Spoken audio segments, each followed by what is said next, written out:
अध्यक्ष महोदय,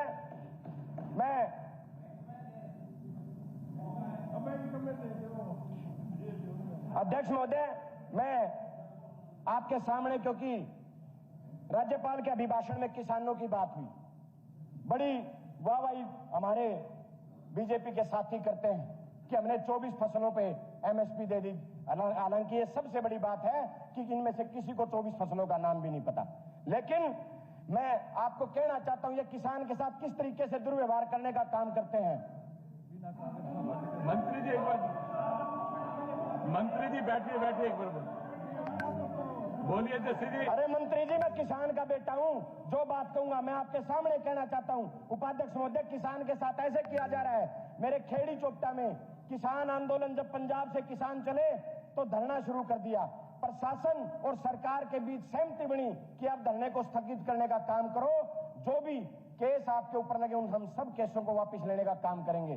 किसानों ने धरना स्थगित कर दिया उपाध्यक्ष महोदय। उसके बाद किसानों को नोटिस भेजने शुरू कर दिए, उनके ऊपर अनेकों धाराएं लगाने का काम किया। क्या प्रशासन की कोई जबान नहीं है? क्या सरकार की कोई अहमियत नहीं है कि जब वो किसान के सामने कोई वायदा करती तो उसे पूरा करने का काम करें? दूसरा, उपाध्यक्ष महोदय, मैं आपको एक और बताना चाहता हूं। एक खेड़ी चोपटा में 48 दिन एक धरना चला पिछली सरकार में। माननीय मनोहर लाल खट्टर जी मुख्यमंत्री होते थे, एक उप मुख्यमंत्री होते थे, और वो गए थे, धरने को समाप्त करवाया था। उनके मंत्री गए, डीसी, एसपी, सब सारा प्रशासन साथ गया।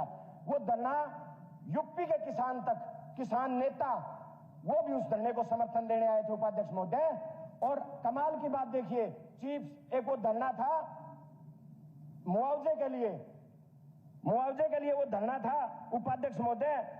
उस मुआवजे को आज तक 5 करोड़ रुपए की राशि आज तक जारी नहीं की गई, जबकि प्रिंसिपल सेक्रेटरी तक लेटर लिख चुके हैं और किसानों को पूरे पिछले 3 साल से धक्के खाने पड़ रहे हैं। उपाध्यक्ष महोदय, मैं आपको एक बात और बताना चाहता हूं, यह सरकार किसान को तो कोई सुविधा दे नहीं रही। अगर कोई किसान अपने पैरों पे खड़ा होकर कोई काम धंधा शुरू करे, उसको ये सरकार अलग अलग कानून बना के रोकने का काम करते हैं। मैं पोल्ट्री के किसानों का आपके सामने उदाहरण रखना चाहता हूं उपाध्यक्ष महोदय। मेरा काफी समय खराब हो गया जी, बीच में 2-3 मंत्री बोल लिए, मेरी रिक्वेस्ट है।